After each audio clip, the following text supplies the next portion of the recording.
Hello, everybody, and welcome to this podcast. I'm Sue Wareham from the Medical Association for Prevention of War, and I'd like to welcome you. We're calling this podcast Healthcare Australia and the War on Gaza, but we'll be covering a range of aspects of that. Let's begin by acknowledging the traditional owners of the lands on which we meet today. Myself, I'm on Ngunnawal and Ngambri people, but all of us around the country are on unceded lands. And we pay our respects to traditional owners, elders, past, present, and emerging. An extremely warm welcome to our special guest today, Helen McCue, whom I'll introduce in a moment. We all know how dire and unconscionable the situation in Gaza is. It's evolved as the world watches. And the most recent authoritative report, which has come out from just several days ago, 29th of March, from the European Union, the World Bank and the United Nations, called Gaza Strip and Interim Damage Assessment. And if you want to find that, it was linked from the Croce Health website last night. The report summarised in part that loss of life, forced displacement and damages to social, physical and productive infrastructure are at an unprecedented speed and scale, and that the ongoing conflict has unleashed unprecedented devastation, causing severe social and mental health consequences for women, youth, and vulnerable populations. That's the end of that quote. That word unprecedented crops up repeatedly in relation to the assaults on Gaza. We should note also that the current situation is much worse than just what's happening in Gaza, horrific though that is. And the report I've just cited doesn't refer at all to what's happening in the West Bank, which is an additional crisis and catastrophe in itself. This discussion is partly about the obligations of warring parties in any war zone to protect health workers and facilities, and our starting point is the right to health and healthcare as a fundamental human right, which is written into multiple international law instruments. But in addition to that, we want to put the war since October 7 into a broader context and talk also about the role of Australia, our media, and all of us. So to help us do that, I'm now going to introduce Dr. Helen McCue AM, who is known to many of you. Helen has been a forthright and powerful advocate for the Palestinian people.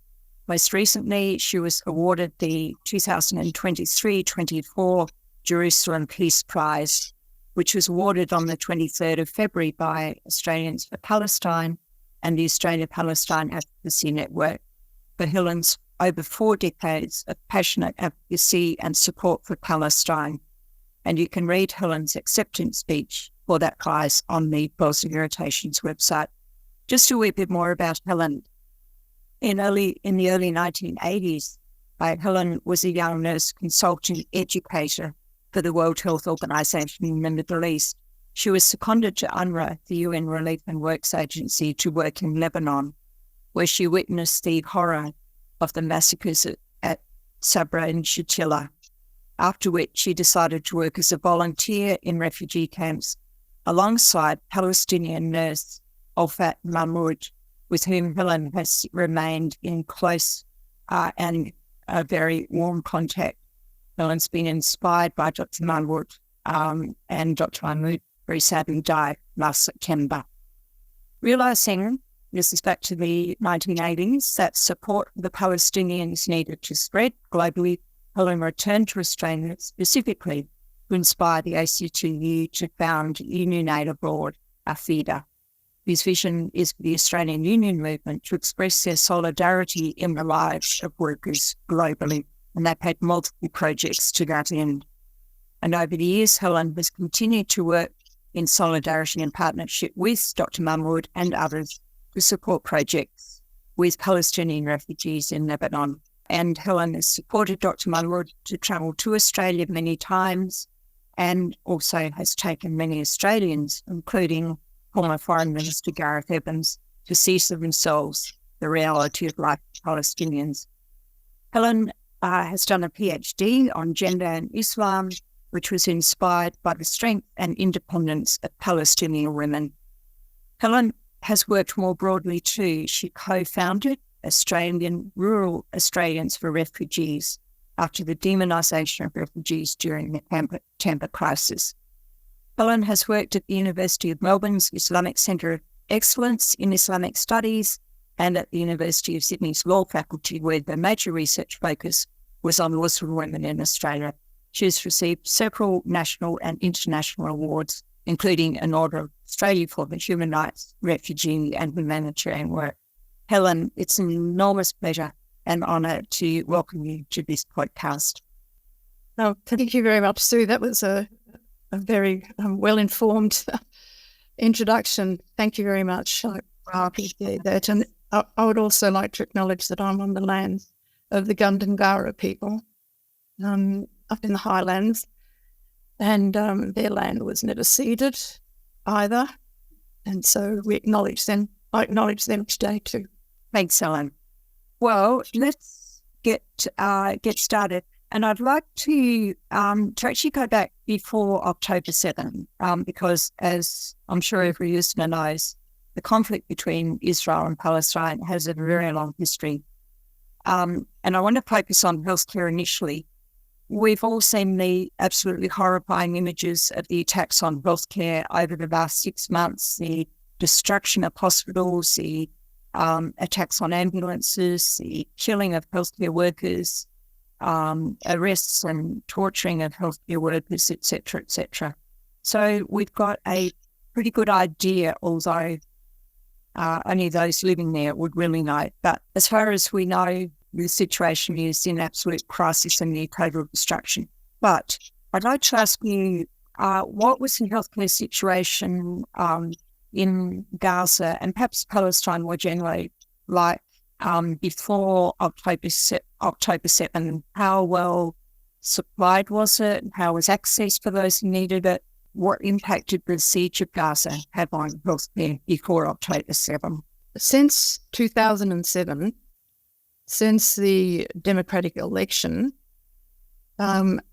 which was supervised, at which Hamas actually won that democratic election, that was resisted generally by the outside world, and they were labelled as terrorists, and so nobody would deal with them, including, of course, Israel.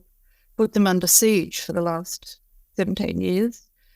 And during that time, there was also limited accessibility, but they could always get support and facilities and medical equipment, etc., through Egypt, whereas the situation's changed now where the Israelis are insisting on searching everything that's going into Gaza. So there were a lot of hospitals there, actually. There were 36 hospitals, of which 10 are functioning and hardly functioning at all because they don't have the necessary medicines, health supplies, doctors or fuel. So, they're only struggling. But prior to that, there was a European hospital, for instance. There was a hospital built by the Turks, another one by the Indonesians. And there was two huge hospitals, Nasser, Al Shifa Hospital, which had a bed capacity of 2,000 patients. So it was a huge facility, as was Nasser. So that was in the middle of Gaza, near Gaza City. And then there was Nasser Hospital down at Khan Yunis that supplied support to people in the south of Gaza. But they also had every specialist unit you can think of. They had dialysis, they had cardiac units, they had rehabilitation, they had cancer units. They had all of the facilities. Sometimes people had to leave Gaza, and there were people in Israel who would sometimes facilitate, with working with the Israeli government to get them out for very specialist sorts of treatments. But in general, I was quite surprised at the extent of health facilities available. But like I said, there were still limitations on it because on the northern border, the Eretz crossing, the Israelis controlled absolutely everything, and so things couldn't always get through that were needed. And actually after 2019, after the March of Return, when the Israeli snipers had bets with each other as to how many legs they could shoot. There were 800 or 900 young men who had surgery, and many of those lost their limbs. And as a consequence, they then had a very good rehabilitation and especially a prosthesis unit working. But of course, all of those things have been destroyed. Helen, what would you say about Israel's responsibility as the occupying power to provide for the healthcare of the people of? It sounds as if most of the responsibility was falling on other outside nations. What would you say about how well Israel was catering for the health of the people? No, they were definitely not providing the assistance that they are obliged to as an occupying power. And as we know, what's happened for the last 6 months is that Palestinian doctors and nurses and health facilities are considered to be covered under the Fourth Geneva Convention, which has been shredded to pieces by this. But look, it's not the first time that Israel has done this or has facilitated other militia to do this. In 1982, they entered what was called Gaza Hospital, which was in Sabra Shatila, and the Lebanese militia, but with full oversight from the Israeli army, entered that hospital and killed patients. They took the nurses and doctors, Palestinians, down a side street and murdered them. And then they took the foreign nurses out, down the road to go out. And they were really, the foreigners were saved by the Israeli military, who was watching everything. And so they had a good view up on the hill. And so they came screaming down to save these foreigners. Otherwise, they knew that would be an even worse problem for them. But then the Lebanese forces crossed over the road where they were, and they entered the, maybe it was Al-Aqsa Mosque. Oh, I've got a small blank on the hospital. Anyway, they entered that hospital as well, and Olfat was working there along with other nurses and doctors. She and some of the others were fortunate to get away, but patients were killed. Doctors and nurses were also raped and killed during that time. So Israel has, and for a long time, in all of its wars, especially in Gaza, but also in the West Bank, some 400 ambulances have been attacked in the West Bank, and I couldn't quite get the figure, but I do know that there've been a large number of ambulances that have been bombed and completely destroyed. And they were doing that in over the war in 1982. They didn't hesitate to bomb an ambulance back then. So they have trashed every UN law you can think of. Israel has trashed to pieces. But in particular, the Fourth Geneva Convention, because most countries actually do oblige by the Geneva Fourth Convention. So this is a very long history, and I think most of us probably don't know the extent of that. We know a little, but not the true extent of it, as those living in it know. I just want to come back to the. You've obviously got to know Palestinian women very well over a long period of time. In the face of the brutality that's been going on for decades, what keeps these people going? Not just women, but particularly the women. They're the ones whom you've studied particularly closely. And do you see some hope for the future in their resilience? Well, over the last 40 years of my time with Palestinians was a nationalist liberation movement. And so during the 1980s, the focus was definitely on liberation, but it was also to some extent on women's rights. And it was a liberation movement, and so they were committed to all of those things that most liberation movements are committed to. But as things have changed, particularly in the camps in Lebanon and in other places, as they have continued to lose hope, there's been a rise in religiosity. In other words, there's a lot more women wearing the hijab, and praying more religiously. And that was also very obvious. My first visit to Gaza would have been in 1986 or 87. And the image was very similar. There were a lot of women who were not wearing veils. And indeed, the first nurses who came out to Australia, there was only a couple of them who were veiled, who were wearing the hijab. But increasingly over time, you have seen a growth in people, of course, have turned to faith to find a space for themselves and to find courage, actually. And I'm sure you and other listeners would have seen, so many Muslim women who've lost families.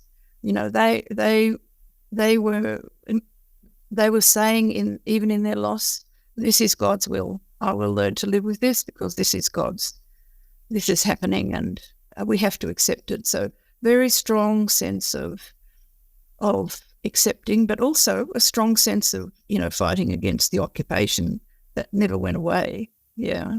So the role of religion has perhaps been dual in that it gives the people some sense of unity and meaning, perhaps, but then on the other hand, might have had a repressive effect in addition. Well, you're always hesitant to say that it has that, because certainly my reading and my studies of Islam doesn't come to that conclusion. And any of the women that I know, Olfat and a whole lot of other women who are very, very strong women, both in Palestine but here in Australia, do not feel oppressed at all, actually. That is not their lived experience. Their experience of, what they're suffering at the moment in Australia, particularly those that are wearing the hijab, is there's a terrible rise in Islamophobia that the, government quite correctly refers to anti-Semitism, but, in the same breath, they really ought to be talking about the abuse that Muslim women are facing and Muslims are facing in this country during this situation in Gaza. So I think the reason why I did my PhD was because there was this, thought in my mind, like most Western feminist women, these women have been suffering under their husbands' thumbs. And all the time that I lived there, that was never my experience. In fact, I found that the men were wonderful with their children and they were wonderful to their mothers and their wives. They had a great love for the role of women in the family. It just may not be the same role that we have, but it is a role which gives stability and love. And still, women like Olfat, for instance, was able to go. She worked all the time, all her life, nearly right up to when she was having the babies, up until she delivered them, and then soon after. And then she studied and did her PhD eventually. So. I looked at her and I looked at other women that I met over there and I thought, there's something more than this that's going on in the community. It just isn't quite as we as white feminists saw it before. So that was my personal lived experience. Well, that's what counts, what's happening on the ground, isn't it? We might come back to some of that because I wanted to ask you more about some of those things. But let's talk about the situation in Australia a little now. And firstly, the role of the media here. And I wonder if you could comment, Helen, on your observations of how the mainstream media has performed, not just since October 7, but before October 7. And it was just to preface that with, I think we all know that mainstream media tend to focus almost exclusively on what's happening right now, often with very strong biases, but particularly interested in the long history of conflicts. So would you like to comment on mainstream media since and before October 7? Well, I think despite all the really good efforts of the Palestinian support organisations and other people over the years, is the media do not seem to want to inform themselves of the historic facts or the context. And as a consequence, you'll get an emotive response to one issue which might be driven by international media as well. And not everybody's able to have their own people on the ground, and definitely haven't had people in Gaza itself. We've relied extensively on the very brave recordings and interviews by the Palestinian journalists and other media. So, to be perfectly frank, I've only ever watched ABC and SBS, and I've found that the SBS does provide some coverage, but quite often I find myself sitting down writing a letter or making a phone call saying, "What are you doing? You got that all wrong. Don't you know the facts about this?" And it's definitely the same with the ABC. Although, I have to say they've run a couple of very good programs recently, and I've got a lot of time for John Lyons. The Four Corners program that he did, and then the other foreign correspondent program somebody else did. Both of those were very good programs. But the truth of the matter is that I think the media that you and I have been used to all of our lives, young people just aren't watching it. They're getting all of their information from all the social media sites. And I think that that's been a very powerful way that they have been able to mobilise hundreds of thousands, if not millions of people across the world. Because if they had relied on the traditional media sources, you would never get the information. And in fact, myself, I'd do as much as possible watch Al Jazeera and read Al Jazeera because I feel that they've got a much better understanding under the historical context, and they've also got very good links right across the region. Because they've got experts across the region that they're able to draw on that'll be able to contextualise what's going on.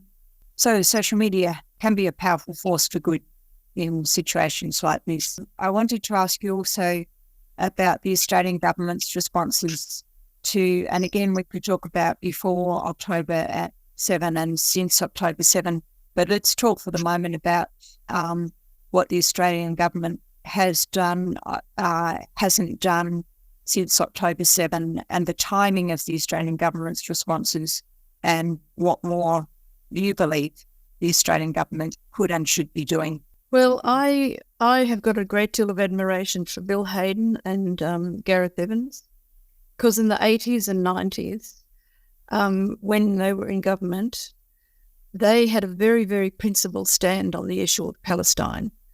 And then APHEDA, Union Aid Abroad APHEDA, has been working in the Middle East for 40 years. And we've always had, under both governments, if you like, Liberal and Labor, we've had really extensive development aid programs that have been very, very successful. Unfortunately, under this government, so I'm going to go back to the start of this government, under this government, due to the efforts of the Israelis to which they listened, unfortunately, people might remember what happened to the World Vision person who was accused of stealing millions. Well, millions didn't exist, and they spent years giving that information, providing that that this is just a trumped-up case. And APHEDA suffered something similar about maybe 10 years ago, when one of the journalists came back from an Israeli-funded tour and ran a front-page splash of Union Aid Abroad supporting terrorists. And so it took APHEDA about 6 years to get that whole thing back on track. But we and the government had a substantial millions of dollars of program with Australian non-government organisations who had, the critical part is having partners on the ground. So we have to look at what Penny Wong, our Foreign Minister, has done. First of all, initially, she reinstated the previous UNRWA funding, which was good. And then, of course, without evidence, and the evidence still has not been supplied by Israel, UNRWA funds were cut, and they were cut by countries all across the world until they realised the Israelis were lying. I don't know why it took them that long to realise that. And so aid to UNRWA was cut, but then it's been reinstated.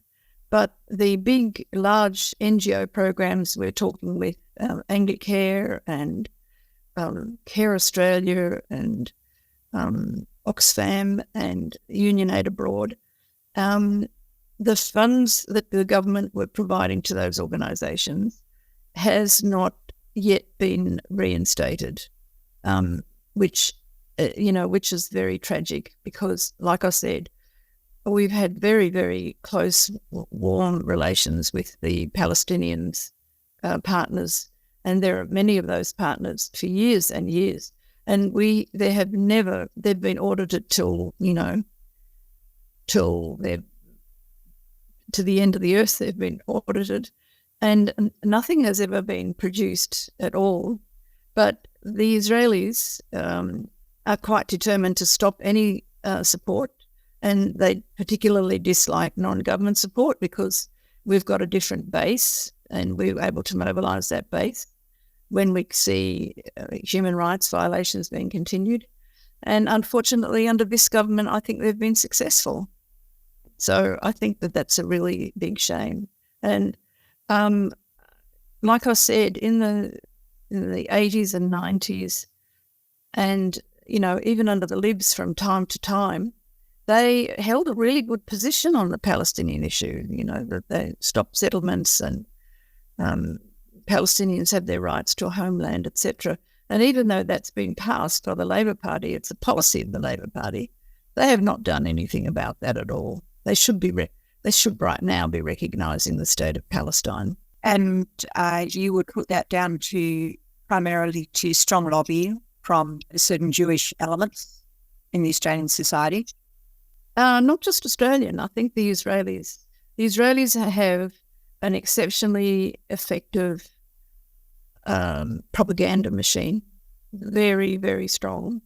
So quite a lot of it comes out of Israel, so the Jewish community in Australia doesn't have to make up anything, if you like. It's coming out of Israel. It's driven through Israeli organisations. And also, they take media and other key people in Australia across on fully paid, lovely holidays. And I know for a fact that Penny Wong went there, not the recent visit after October 7th, but it would have been a year or so ago, before they got into office, actually. She went and visited Israel, and she spent a day in the West Bank.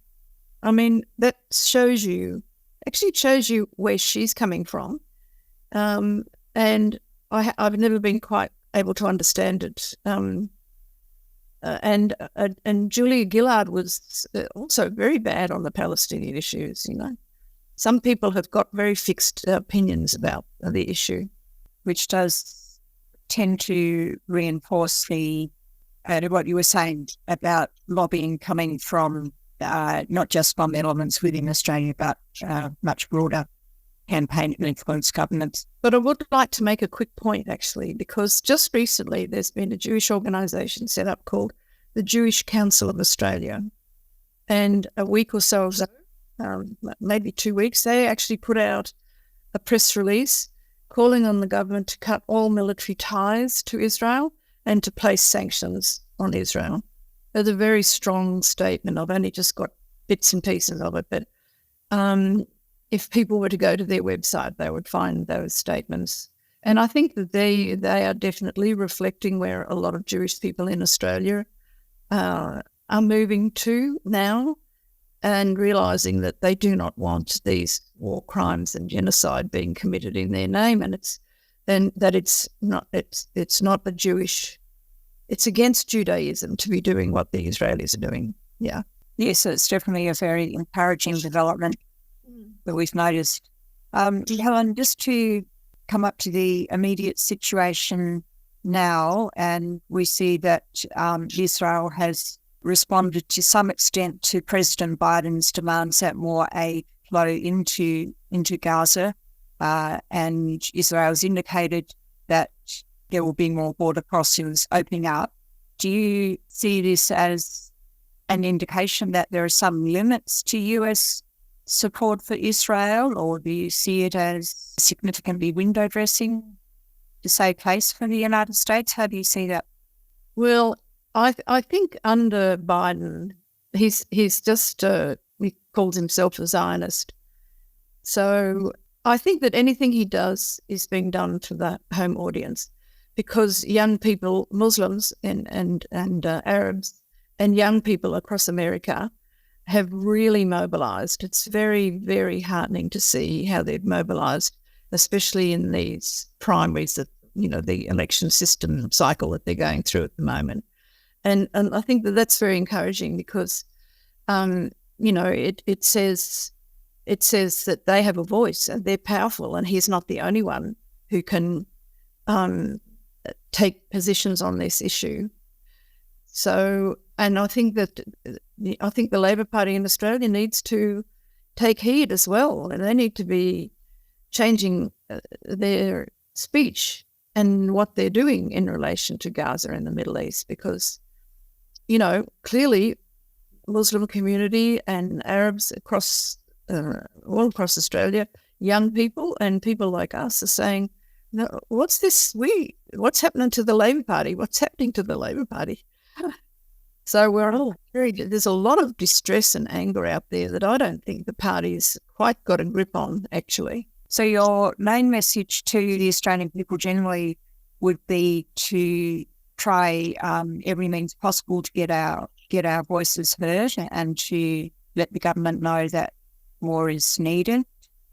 What would be the thing that you would most like the rest of us all of us to be doing right now? Well, I think, the letter campaign and the campaign that Stuart Rees recently had up in Parliament House in Canberra, I think all of these things are really good. And we should be lobbying the government, because otherwise I think the government is in grave danger and very close to being complicit in a crime of genocide. And I think if we went down in history as this Labor government went down in history as a government supporting genocide in Palestine, I just think that would be the most shocking thing to happen. And what they need to do, and what we need to keep to pressuring everybody to do, through whichever organisation you're involved with, through the international non-government agencies, or through the churches, which I have to say have been very sadly extremely silent on this issue. The union movement is coming on board again a little bit slowly, but the Nurses Federation in Victoria and New South Wales have both passed resolutions saying that that there should be sanctions put on Israel. And the ACTU Congress is coming up shortly, so anybody who's got any contact with the union movement should be pressuring their branches and their organisations to, really, because the ACTU put out a couple of statements, and I think people are distressed about what's happening, but we want them to put that sort of emotion back on the government to say, you actually have to do something about this as well. Right. I just mentioned also that very recently, a group of extremely senior eminent paediatricians and child health experts in Australia have appealed to the government to do more to stop the war on children, because children are always the most vulnerable in war, and particularly in this war where children are born at a hugely disproportionate cost, to the extent that you and other observers are saying. And I think yourself, you might have said, Helen, that this is a war on children.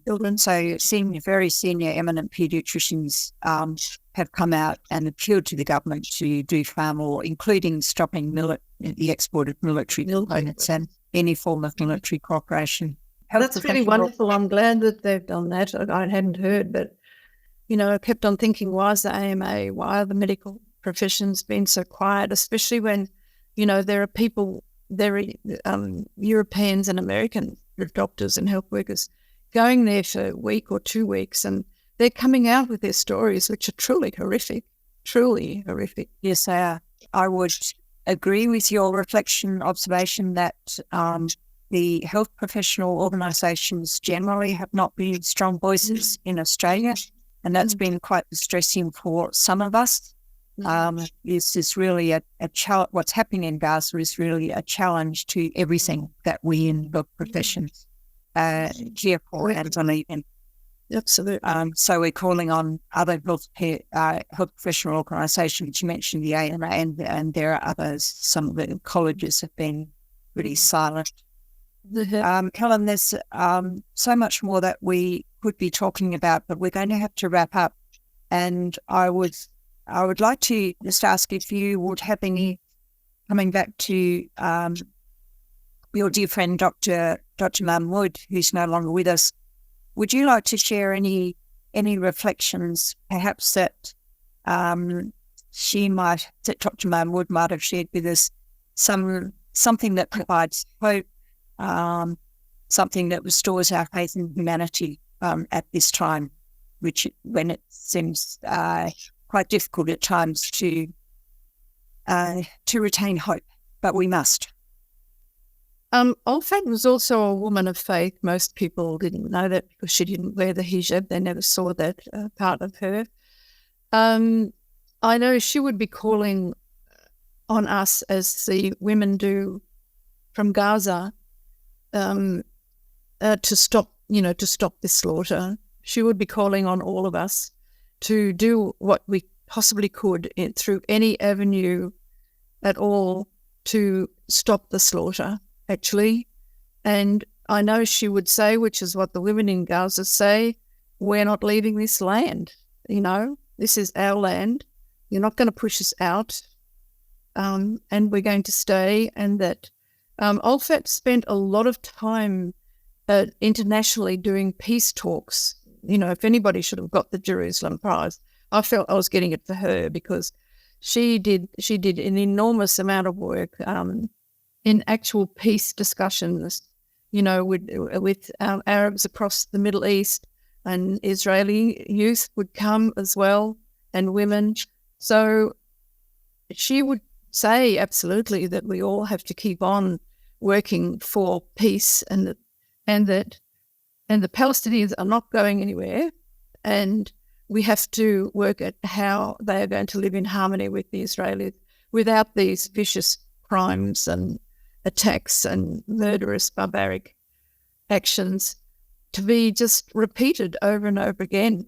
It's not possible to endure so much suffering. And I know she would be calling on all governments should be calling on sanctions, because we've known each other those 40 years. And so I was very involved in the sanctions against South Africa as well, and the anti-apartheid movement. And she would be saying, why isn't the world doing this for the Palestinians as well? So yes, she would definitely be calling for sanctions and for finding ways to develop peace, with finding opportunities and making opportunities where Palestinians and Israelis are going to be able to live together, because neither are going anywhere. And at some point in time, there has to be some solution that accommodates the desires and wishes and hopes of both peoples. Thank you very much, Helen. And we'll finish on that note that there needs to be a way out of this. There are ways out of this, and we need to insist that our government does far more to try to find those ways to peace for all the people in the Middle East and beyond. So for all of us, this is a call to work through whatever means we have as individuals, as members of unions, churches, professional organisations, community groups, or whatever. We need to be urging our government and other governments to be doing far more to bring peace to the Palestinians and to the Israelis. Helen, it's been a great honour to have this conversation with you. You've been a real trailblazer for peace in the Middle East, and we sincerely thank you for what you've been doing and continue to do. And we will all take on this challenge. I think in the belief that what we all say and do matters very much as individuals and as members of communities. So thank you, Dr. Helen McCue. Thank you very much. It's been delightful speaking with you, Sue. Really delightful. Nice to see your face too. Thank you very much for doing a wonderful interview, and I hope I've also done it justice. So, Absolutely. Yeah. Thank you very much, Helen.